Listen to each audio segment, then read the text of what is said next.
All right. Seems like we're getting everyone in. Sorry, we're starting a couple minutes late. I apologize for the delay.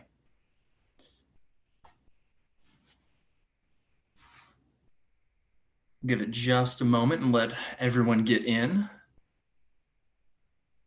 And yes, thank you for your patience as we settle a couple technical issues as we get things rolling here. Like I said, we'll give it just another moment and we'll get started.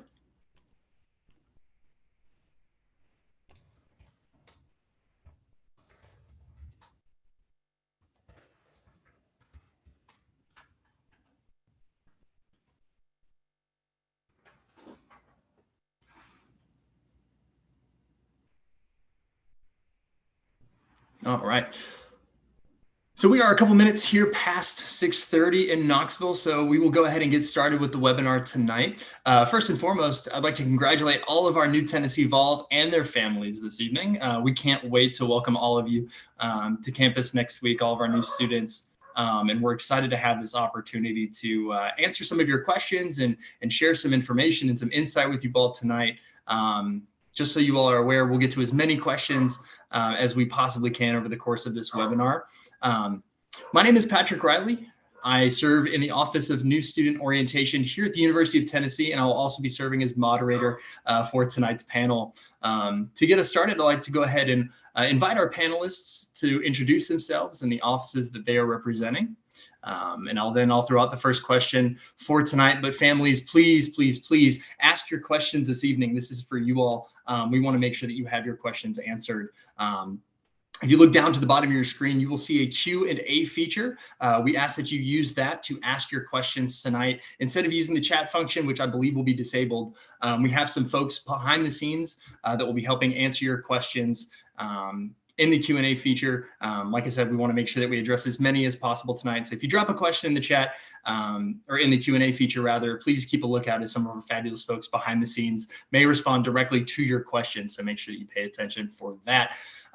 I'm going to stop talking now and turn it over to our panelists to introduce themselves and kind of what office they represent, their areas of expertise. And we're going to go ahead and start with, we'll start with Colleen.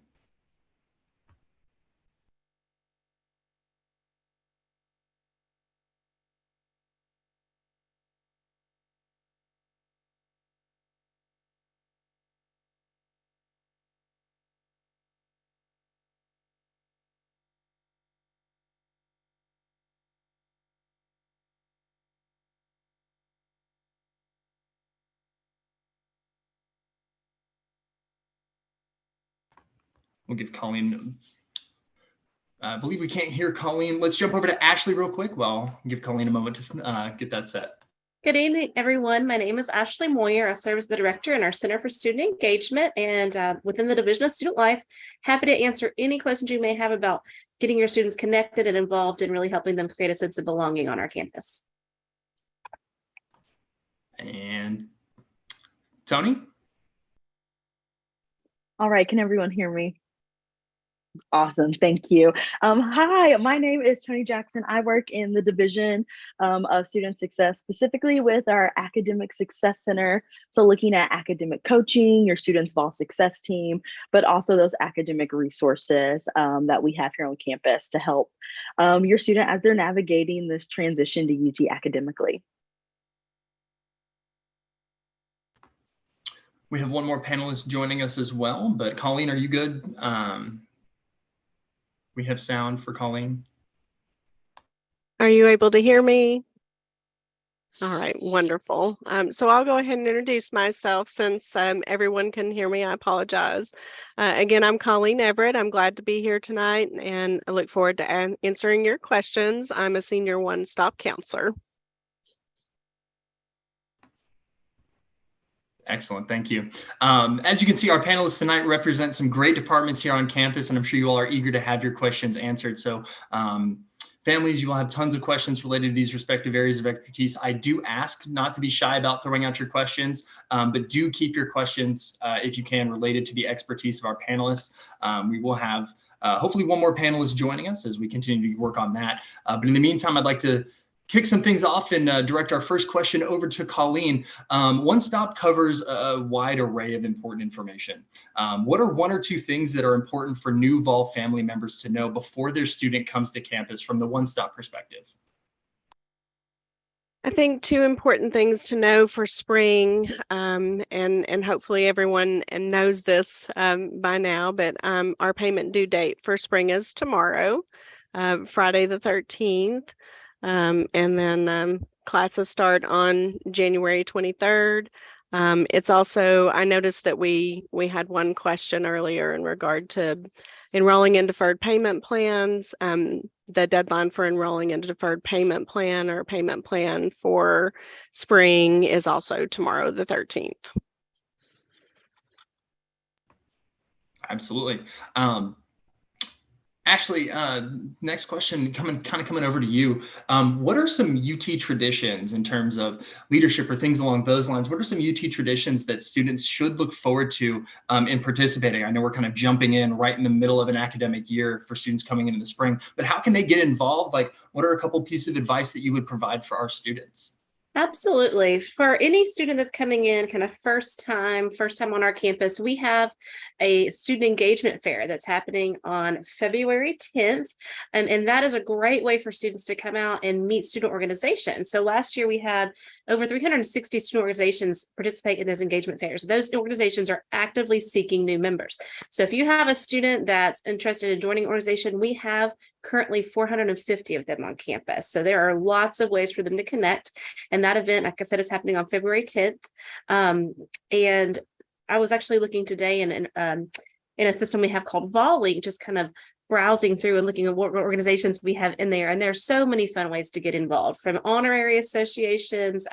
If they're also focused more on academic programs like medical, legal, political. There's really an association on our organization for pretty much any student. There's also fun things. We have a bird club, a rollerblading club called the Rocky Top Roller. So there's just some really fun things that are available for students to get involved with. And that's not even in addition to the programs that I can talk about later. But as parents, you guys can also access VolLink, and that's available at vollink.utk.edu. I encourage you guys to get out there and take a look and see all the fun ways that your students can get involved through student organizations. Thanks, Ashley. Tony, kind of same question to you. What's one piece of advice for new students and families as they make this transition to the University of Tennessee that you would give from the academic success sort of lens? Absolutely. I would say get to know your resources. So thinking about within our office in the Academic Success Center, we have study sessions for over 300 classes. So that's one-on-one working with one of our peer learning assistants who have taken that class and they got a B+ or higher. And then also we have supplemental instruction, which kind of looks at our larger lecture halls and then reteaches it at a slower pace with your peers. But also getting to know members of your Vol Success team, like your academic coach, but also getting to connect with your faculty as well. Something great about UT is that we always want our students to succeed. So there's tons of people to connect with if you are having questions or concerns as you're academically transitioning to UT.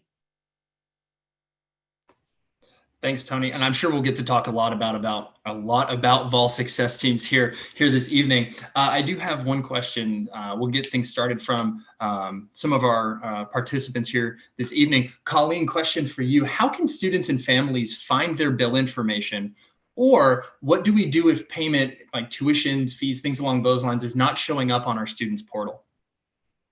Yeah, so once a student attends orientation and meets with their academic advisor for the first time, that's where they sign up for their courses.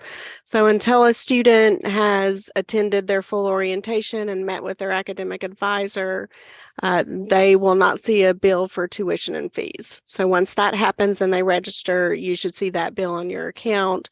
Our students can log into their MyUTK accounts and navigate to the financial section on MyUTK, and then view pay fees, and they will be able to see their bill, and all the details and information and PDF statements related to their bill. I would encourage parents to talk to their students about signing them up as authorized users for financials. When your student signs you up as an authorized user through their MyUTK account, then the parent has access to the bill as well and has their own account, which enables them to view their PDF statements and view all the details of the bill and make payments.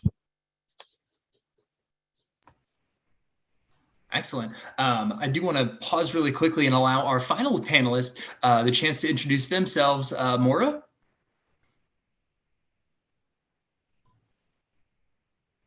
Hi, everybody. I'm so sorry I'm late. I had technical difficulties tonight. My name is Moira Bindner. I can't even find my Zoom background. And I am the communications manager for parking and transportation. And I will be helping with any questions you have about parking permits and bus information. Thank you, Patrick. Of course, we're excited that you're here to join us, Moira. Actually, question for you. Specifically for students that don't reside on campus, could you share a little bit about some of the activities or things that you've seen in the past? What activities do you have for students that may not reside in the residence halls or immediately close to campus? Absolutely. We have so many students that are come to programs that don't identify as being on-campus students. And we purposely provide programs that happen throughout the day so they can appeal and attract students that have all varying schedules, right, to meet various needs. So we have programs starting at around noon. We'll have craft activities. Oftentimes it's just food and hanging out. And a lot of times our programs start at 5 and 6 o'clock at night. Many of our programs happen in the student union, so there's ample parking for the students that do choose to drive to campus, as well as the bus system that comes straight past the student union for a lot of these programs. That said, some of our off-campus students, we have brought programs to off-campus housing locations such as the Holiday Inn Express and, of course, our residence halls. But we offer about 50 to 75 programs each semester. We've got an outstanding spring calendar that's actually about to be released, and information about all those programs can be found in a variety of locations, primarily calendar.utk.edu, and also on our Instagram page, which is where parents will learn. That's where a lot of information is shared now to get out to students, and I encourage them to follow Instagram as well if they have access to do so. Absolutely. Thank you, Ashley. What about students that might be interested in Greek life, IFC recruitment, Panhellenic, those sorts of things? What would you advise? Yes, actually, I just got the dates this week for IFC recruitment. So IFC recruitment for fraternities, they have a recruitment meeting being held earlier in February, and they actually have recruitment starting later. Actually, they have recruitment starting on January 24th. So any student can sign up through their website. That's gogreek.utk.edu. And a number of our Panhellenic sororities are also engaging in what's called continuous open bidding. And so all that information, again, can be found on gogreek.utk.edu. And I was told by staff and students all on their Instagram page. So a lot of things come back to Instagram to really getting up-to-date information. But you'll find individual organizations and the ones that are actually still openly recruiting for the spring, all on those resources. I know we've gotten a couple of websites. Ashley, I do have one more quickly before we jump across. What are some of the best Instagrams to follow? I know we're doing a lot in terms of outreach, in terms of that, and posting a lot. What would you recommend? That is a tough one. There's so many offices that do some really amazing programming. I would look at our Greek life offices, so sorority and fraternity life, as well as new student programs. I know Patrick and Carrie, y'all's area has really great programs that you're offering as well. I definitely want to stay abreast of those. We are the Center for Student Engagement, so CSE, as well as our Jones Center for Leadership and Service, JCLS. And I think you'll find when you get on Instagram, if you click on one, you're going to see the feed of many others. So they kind of just, it's really kind of a domino effect of what you'll get introduced to and all the programs that are out there. And I may be missing some. I know, Moira, you guys have an Instagram account as well that you're very active with. There's a lot of great ones and it's a really great way to stay abreast of really current information. Thanks, Ashley. I do want to switch gears a little bit, jump over to Tony. Tony, you mentioned Vol Success Teams. Can you share a little bit with our audience about what exactly goes into every student's Vol Success team? Why is it important? And kind of, what can students expect from their Vol Success team to help make them successful in their first semester here at UT? Absolutely. So there are some integral members of the Vol Success team, one being their academic advisor, their one-stop counselor, their academic coach, which can be either an academic coach through our office, it can be through Thornton Athletics if the student is an athlete, or through the Honors College if the student is an honor student, and also some faculty support as well. And so what we say is kind of that Vol Success team helps make a big campus feel a lot smaller. So knowing who are some of my go-to people when I have questions about this transition process. So knowing about like, well, I'm in classes and I want to know, how does this class work towards my degree completion? You have your academic advisor, academic coaching. So I'm in this class and I want to be better. I've got my first test back and I did well, but one area is how to improve. So going through different study strategies, being connected to different resources like Student Disability Services. That is the office that our academic coaches partner with a lot. And then of course your one-stop counselor if you have questions about your bill. And then your faculty member, they are the content expert of your classes. So encouraging that communication as course questions come up. But that Vol Success team really does just want to make sure that any questions that students may have, that they have someone they feel like they can go to ask those questions, knowing that Rocky Top is a big place. We want everyone to feel a part of the Big Orange family. And sometimes that means making it feel a little bit smaller as students are learning to find their place and their groove on campus. Absolutely. And where, if I'm a new student, I'm looking for where I can find who my Vol Success team is, where would you direct them? Yeah, so there's a couple of places. If you just want a full list, if you log onto your MyUTK and you'll go to the side, it says student, and then you'll drop down to where it says your Vol Academic Connect and navigate, and you'll just log in that way. And then you scroll down to your profile and it'll have everyone who's a part of your Vol Success team at the bottom. Also, within the next 3 weeks, the Division of Student Success will be rolling out emails. And so that 1 week you'll get an email saying, this is your academic coach. The next week you'll get an email with an intro about your academic advisor and then also your one-stop counselor. So that is information that will come straight to your email with a little bit of information about who is this person to kind of help personalize it. But if you're wanting that info right now, you can definitely log on to your Vol Academic Connect and find it. And their email. So if you have questions, you can already email them to set meetings up for once you're on campus. Thanks, Tony. Switching gears once again, I did want to bring Moira back in. Moira, can you talk about, next week being move-in week for a lot of people? There's a lot of stuff going on campus with orientation, with move-in, some different things going along. I believe there's a couple of basketball games as well. What are the parking options available during move-in for these new volunteers next week? Thanks for asking, Patrick. First, we would remind the students that they need to have their parking permit. Residential students will have an N for non-commuter, and you can do that now and then print out the temporary one to put on your dashboard. So you've got a parking permit when you arrive on campus. And when you arrive, you can there will be you can go towards the dorms, and we would just ask that if you're unloading, not to leave your car right there or have somebody stay with your stuff.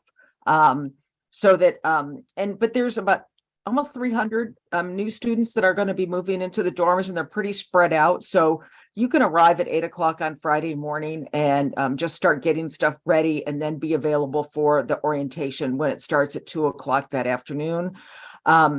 If you are moving in on Saturday, please be aware that there is an event at the arena, which will take up all the parking lots right around the arena. It's called Winter Jam on the 21st. But there are parking lots close by the dorms, and we just ask that you not park in the fire lanes. Our enforcement team will be aware that students are moving in, so we completely understand that there might be parents there and such. And so we just want you to be safe. And at the dorms, they will have a copy of the map of where the local non-commuter parking lots are. You may have to drive a block or two or three to find an open non-commuter space, because it's first come, first parked. You are not assigned to a specific lot or a space. And so, but the dorms will have maps of where those spaces are available. Staying with parking, for all of our students who might be commuting to campus and once they get on campus might, want some information about how to get around or get to campus with some shuttles. Are there shuttles for commuter students that park at the commuter lots or that kind of go through the different commuter lots? And are there any fees for on and off campus bus services? There are no fees for the T-bus. You actually pay a transportation fee. So, but there's no out-of-pocket cost. You can just get on the bus. You don't even need to show your student ID.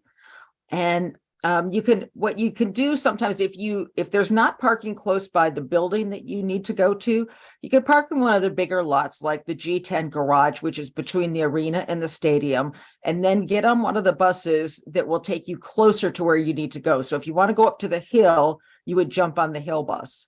Online, on the Tennessee app, there's an icon for Ride the T, our bus system. You can go on to that, and in real time, it will show you where the buses are. Now, if you go on today, it won't show you anything because we've only got minimal service right now. But starting on the 23rd, you'll be able to see where those buses are in real time. We also have a parking. There are three of our garages that have real time availability. So you could go on to the parking icon and look at like G10 to see how many spaces are available. And so we do have some technology things that you can go for. And the other piece is that I'm happy to work with people who are struggling, having a challenging time with this. You can always just shoot an email to parking@utk.edu and say, I need to talk to the lady from orientation. And they'll send it right to me. And I'm happy to work with students, especially if you're coming in the middle of the day and it gets busy. I'd be happy to help coach you on where you could park. Thank you, Moira. Colleen, I'd like to bring you back in for a couple of minutes here.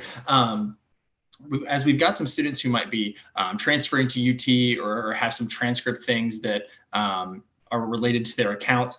So one of the questions that I had was, if I'm a student and we're waiting on a loan transfer for tuition payment or things along those lines, what would you advise us do?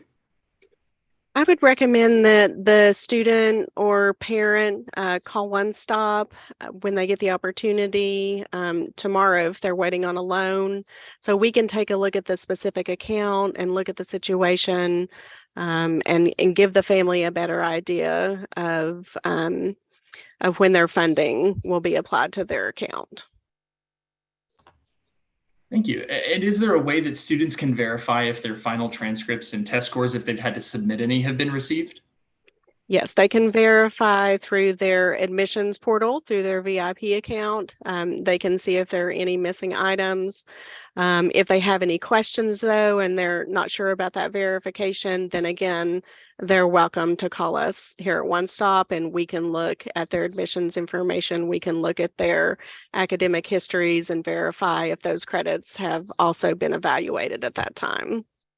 But that's also another important piece, that their transfer credits have been evaluated.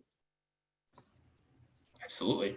And in terms of, parents or family members being able to access the accounts or student account information, is that possible? And if so, how can parents or family members go about doing that?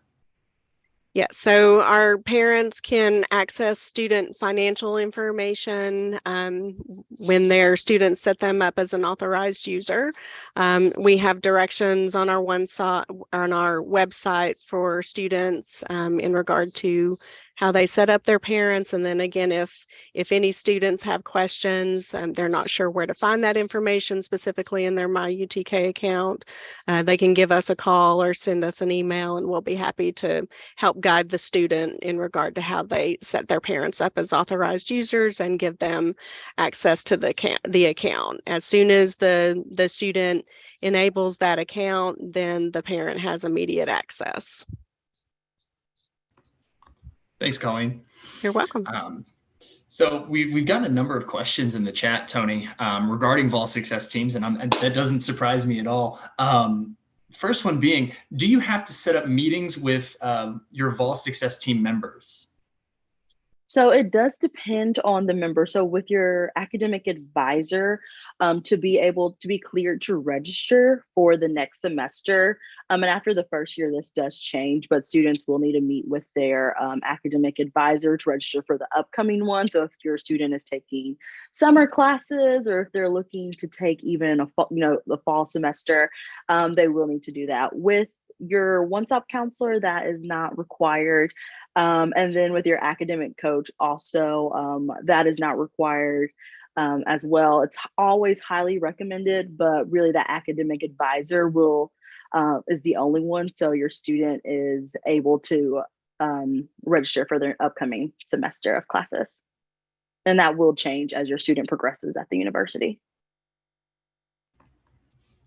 So outside of your Vol Success team, academic success, hugely important, and you all do a wonderful job of getting students resources and getting them connected and providing them with the opportunity to be successful academically in the classroom. I know two of the things that are vastly important to you all are these coaching sessions and supplemental instruction. Can you talk a little bit about the benefits of those appointments and what oftentimes you see with students who, whether it's, they have a B in a class and they want to make it to an A, and how supplemental instruction and those sorts of things are able to help and what you would recommend?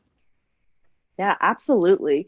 So I'll talk about academic coaching, and then I'll go to our academic student-based resources. So with academic coaching, we have 17 professional academic coaches that are trained in a variety of topics, from procrastination and motivation, looking at time management, but also thinking about balance. That is a concern that we see with a lot of our students coming to UT. There's, like Ashley said, there's 450 organizations. There's so many opportunities to get involved. And so how to balance that on top of taking potentially a full course load at the academic vigor of UT. And so thinking about what does it look like to manage it in a way that works with the student schedule, that allows them to be involved in the campus community, but really excel academically at both. We want our students to be successful both in and out of the classroom, and that comes with balance. So creating long-term goals, short-term goals, but also all of our coaches are Clifton Strengths trained. So your student will have access to take their Clifton Strengths and think about, what does your student naturally do well and how can we apply that in the classroom. And so we have some students who meet with an academic coach every 2 weeks to talk through what are my to-do lists, what are my action items, how can I prep for this exam that I have coming forward, what does my 8-day study plan look like. And then on the other side of our academic resources, we have study sessions. And so that is really that one-on-one. And so what we can do with students is we can actually schedule weekly recurring appointments at the start of the semester all the way throughout the end. So if you know that math or Spanish maybe just isn't your strong suit, but you want to get better and you really want to do well in that class, being able to break down the material in a way that best supports you at a pace that also allows for success. So that one-on-one study session with a student who has taken that course here at UT, that's just really helpful because it's all student dictated, what the student needs and how that material needs to be reiterated or retaught. The student's the driver of their learning, and we really want to encourage that. And then supplemental instruction, it's helpful. Just sometimes the lecture hall seems to go fast, or there's a lot of distractions depending on if people are coming in and out, and it's just harder to focus in. And so it gives another perspective as well. So our supplemental instruction leaders work with the faculty of that course, and they develop worksheets, study guides, really just to break down the material and present it in a new way, and maybe in a way that clicks more than when it did in the lecture hall. So that repetition also just helps when tests come, projects come, is being able to implement that in a successful way. That's great. It's so good to hear that, students of any skill set are able to have resources at their disposal to help make them successful in the classroom, no matter what their motive may choose to be.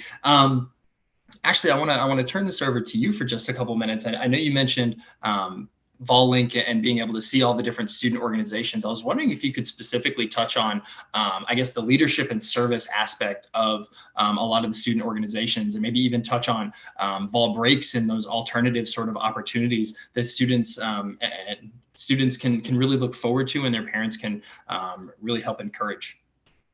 Absolutely. Here on our campus, we have an office called the Jones Center for Leadership and Service with a full staff dedicated solely to getting students service and leadership opportunities.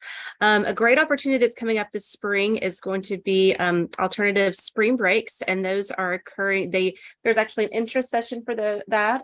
On the 1st of February, and registration to attend an alternative spring break is going to occur on February 6th. And all that information is available on the JCLS website, which is leadserve.utk.edu. I highly encourage students to participate at some point in their collegiate career on one of those break trips. It's a great way to connect with a small community of students. There's usually just 10 to 15 students that attends a break trip, and we send students around the Southeast and in other places, regional and outside of the Southeast region, to perform service work together. And that work can be focused on different topics. It may be sustainability, focused on work with animals, or maybe the elderly, but it's a great way to kind of immerse yourself with other students for that spring break experience. But also, if you have students that just want to get involved with the Knoxville community and volunteer, there are literally thousands of volunteer opportunities available on our website, serve.utk.edu. And a student can go on at any time. They can kind of log in a profile and say, I'm interested in volunteering maybe once a month or once a week, or maybe even just one time in general. They can also search by focus area and need area. So like I mentioned, if it's something like, I want to help volunteer at a thrift store or working with animals, like that, they can denote those areas of interest. And so this is actually a new software system that was just recently launched a couple of months ago, and it's been really effective. And our students have been really happy with the ability to really give their time and connect with the Knoxville community in that way. We also have what's called our service medallion. So if you have a student that really loves to engage in the community and give back, which is definitely part of what we expect of our volunteers here at the University of Tennessee, if they complete so many service hours within their collegiate career, they can get a medallion when they graduate and walk across that stage. And so there's really kind of an incentive there as well. But again, parents can look at serve.utk.edu, or students can too, to see what those opportunities are that are out there. And then for more information about the spring break opportunity in particular, there's that interest meeting on February 1st. So. Absolutely. And for this medallion and things along those lines, are students required to track their service hours? They are not required to, but we highly encourage it.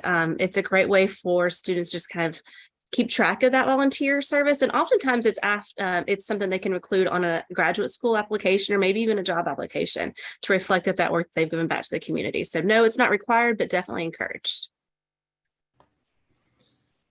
And I hope you all are able to kind of see what we've got going on in the chat here. I know it's disabled for our participants, but we've got a ton of resources, a lot of stuff that we're throwing at you, our panelists, and all the lovely information and insight. A lot of that in terms of websites, links, phone numbers, emails, things along those lines are all being thrown into the chat for you all to see if you have any further information or further questions. A lot of those links are going to be able to help with that. So make sure that you're checking that out as we continue to go through this as well. I wanted to jump back over and bring Colleen back in. Colleen, a couple questions for you, specifically for students who are unable to register for classes until next week. Will they still need to pay tuition by tomorrow? They will not be subject to the payment due date tomorrow. If a student registers on tomorrow on the 13th or after that date, their new payment due date would be January 30th. And there was another question going back to the conversation about grades and financial information, all of that information. If allowed, as a parent, how would they go about assessing or accessing their students' grades? So the University of Tennessee Knoxville does not have a parent access portal for grades. The parents would communicate with their student in regard to getting access to those grades through the student's MyUTK account. And I know for a lot of our students, when they come onto campus, they're really interested in kind of getting involved, but also getting involved with work opportunities. So whether that's work study, things along those lines. If work study was offered in the financial aid package, how can students find out what work study opportunities are available to them? Yeah, so our students who have work study as part of their financial aid offer should also be receiving an email from our work study program, giving them further instructions in regard to how they reach out to learn more about those opportunities and to accept that offer. If they have questions, they are always welcome to call One Stop, and we would be happy to get them connected to a work study counselor as well. And they would be able to answer all of their questions in regard to work study opportunities. Thanks, Colleen.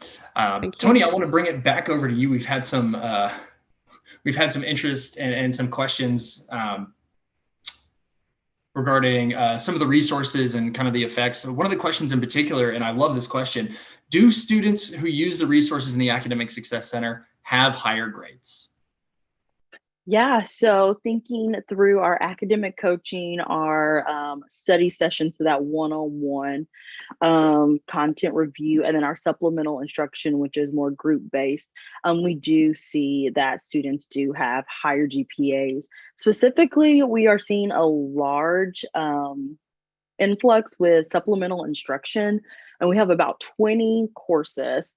I like to call them as 20 of our heavy hitter classes where we see a lot of students take that course. So accounting, BCNB 401, some of our STEM courses, we're seeing students who utilize that, average, 7 to 10 times a semester, which one session is, an hour to 90 minutes.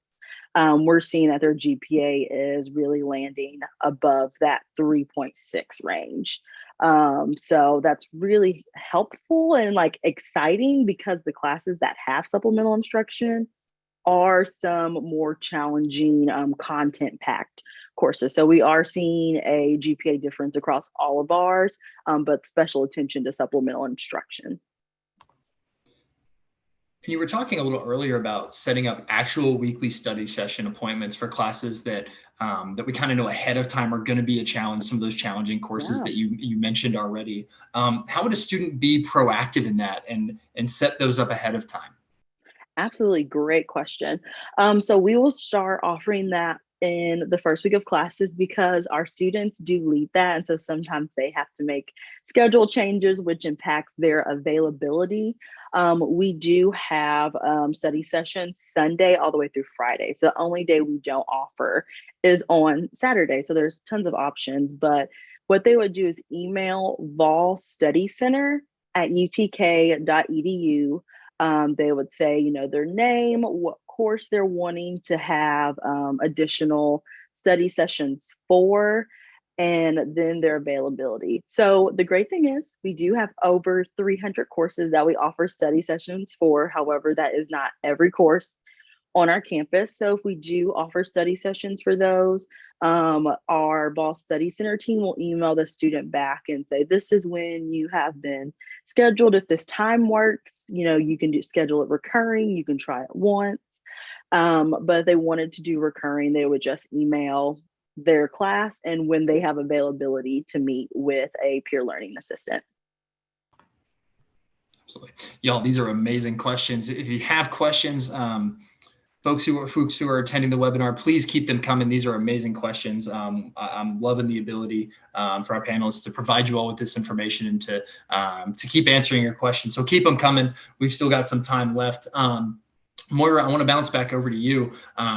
Talking through commuter students and parking passes, two questions specifically. One, what is the cost of the student parking passes? Is it semester, annual? Can you share a little bit about that? And then two, when do commuter students need to get their parking pass for the semester? Thanks, Patrick. The cost for during the year is $188. That's fall and spring combined. But as of December 19th, it is now half that price. So if you go online today, you're paying $94 for the commuter parking pass for the spring semester. They are actually hard plastic and they are mailed out from a distribution center. So that's why I said print the paper one to put it on your dashboard. It's good for 14 days. Until the hang tag arrives. And you can tell when you order it, you can tell it what address you want it to send it to, whether to send it to home, whether to send it to your apartment or to your dorm. As far as commuter students having a parking pass on campus, campus is actually maintained because we're kind of a small city of about 40,000 people when we are large. 24/7, 365, you do need a parking pass. We don't take breaks on holidays and weekends or anything like that. So anytime you're parking on campus, you will need to have that parking permit in your vehicle so you don't get a ticket.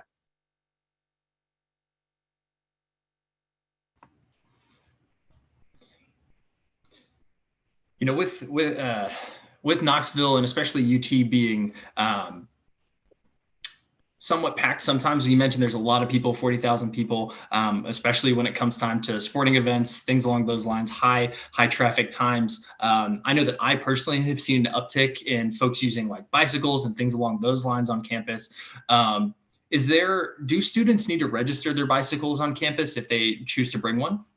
We do ask that students register their bicycles. There is no cost to do that. And we have a parking information booth at Circle Park, which is where the torchbearer is. To the right, there's this little white building, and you can go there and register your parking or your bike and get a sticker. The reason we ask this is if it is stolen and it is retrieved, then we can more easily contact you. Now, that's if you're bringing a personal bike. As Patrick mentioned, we also have electric scooters and bikes that are rentable from Bird and Vio. And so there's one information about but that online. I need to put up a new link for that. But so students can actually rent a bike to literally go from one end of campus to the other on the new Bird, and they are electric bikes. They are electric bikes. So that is incredible. The city of Knoxville has the contract, and then we piggyback their contract. We do ask that you park scooters and bikes at the bike racks, please. Do not drop scooters in the middle of the walkway or impede doors. But we are getting more and more electric options for students so they don't have to bring a car. The bus takes you all throughout campus, so you're not driving to class. And if you do need to transportation off campus, I answered this question for one of the participants. Knoxville Area Transit, the CAT bus, KAT, is very easy to get around Knoxville. It can take you down to the local Kroger's, down to Target, those sorts of places. And so I think it's about either $1.50 or $2 for each ride. There are some discounted tickets that you can contact me about. But also, Knoxville has a wonderful trolley that has 3 different routes. And the orange route, of course, it's orange, goes through campus. And it goes from the Publix grocery store between main campus and ag campus all the way downtown. It's free. It's absolutely free. And so if you want to go downtown to Market Square, if you want to go to a concert down there, that's a great option. Also, Knoxville has a wonderful farmers market on the weekends. Besides the entertainment, the food, and Cruise Farms ice cream. So that is another way that students can get around and enjoy Knoxville. Again, you do not need to show an ID. And if family is in town, you can also ride the T-buses and the Knoxville trolley for no cost. So please, you guys have that resource also as parents if you're coming to town. So we've got time for maybe one or two more questions. If you all have any questions, again, please feel free to use the Q&A function at the bottom to ask them. We want to make sure that we answer them if at all possible. But I do want to give some time for our panelists here, and I'm going to pose this to each of you. Is there one piece of advice that you have for students joining the University of Tennessee mid-year? If you had one piece of advice, what would it be? And I think we can, let's see. We'll go to Ashley first. We'll go to Ashley first to kick us off with this one. The first thing that comes to mind is we have an event called the Speed Friending event, and that is occurring in early February, again, on our Instagram page. It's a really great way for students to just make one friend, connect with somebody that they've not met before. We make it very informal, very casual. But if that's not for your student, then please have them connect with our office. I'm happy to meet with them individually just to make sure that they are making connections with their peers and feeling like they have a home here in Knoxville. I love that. Thanks, Ashley. We'll jump it over to Colleen.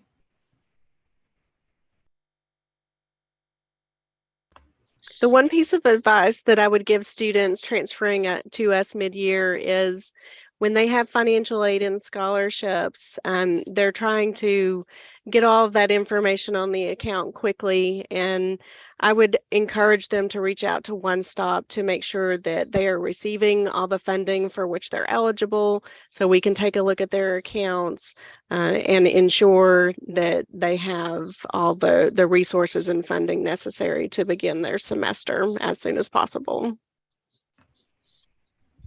Awesome. Moira, over to you. And on top of that, really quickly, will the Tea be running on January 19th and 20th? It will not be running on January 19th and 20th. It starts on the 21st. The late night service starts on Saturday and Sunday, and then all the regular buses will start on Monday, the 23rd, when classes start. Great question, Patrick. Number one, don't forget to get your parking permit. Number two, don't assume that somebody knows where you can park and where you can't park. Ask me, ask our office, or go onto our website. Number three, spring semester, we have a ton of events at the arena. Basketball is hugely busy. Volleyball will be in there, and concerts. We've got a lot of concerts coming. And when we have events at the arena, the lots around there convert from commuter lots or staff lots to special event lots. So on those days, you might have to park a little bit on the north side of campus. Again, mbindner@utk.edu, parking at utk.edu, and I will answer your questions for you. Don't assume anything. Thanks, Patrick. No, of course. Thank you. And of course, lastly, Tony, one piece of advice. What would you give us? Just one. Okay. Do not be hesitant to reach out. Specifically with the academic coaches, they will be emailing students bi-weekly. So your student will definitely be hearing from us. And so if you have a question, you can send an email, you can schedule an appointment, you can get on a phone call, a Zoom, in person. There's so many different modalities to connect at whichever way feels most comfortable and organic to you. But we never want students to have questions that they're sitting on. So ask if there is no such thing as a stupid question, and just make Rocky Top your home one day at a time. Absolutely. And again, we are very excited to welcome all of our new Vols to campus here in just a few short days. It blows my mind that I'm saying that. But last thing before I believe we're wrapping up here, the hope is that we wrap up here in just a couple of minutes. As you can see on your screen, the contact information for the offices that we've had represented here, as well as JCLS, the Jones Center for Leadership and Service as well. Ashley, thank you for kind of stepping in and taking the reins on that one as well. And to you all, new Vol families, thanks for joining us this evening for the Tennessee Family Series. Before we conclude for the evening, I would like, holy cow, to briefly share a few reminders. Please take a moment, if you would please, to complete the session survey. You can follow the link on the chat box or in the post-session email. So please, please, please, we would love your feedback. We ask that you complete that post-session survey. Next, new vols, if you have not already, don't forget to complete online orientation. Please make sure that you do that. And we look forward to welcoming you to campus next week. And then lastly, we'd love to stay connected with you and your family and encourage you all to join the Tennessee Family Association. And for all of you new vols going through Big Orange Welcome and new student orientation here, please check out the Big Orange Welcome schedule. Make sure that you download the Vol Life app, get all of that information. We've got a ton of events from almost every single different office you can possibly think of, student groups, you name it. We've got it on the schedule. There's going to be something for everyone. We can't wait to see you. So make sure that you get that, download the Vol Life app, and you'll be able to get parents. You can do that as well. The app has been posted in the chat and kind of how to get that. So once again, thank you all so much. Like I said, encourage you to join the Tennessee Family Association. You all have a wonderful evening. Thank you for joining us.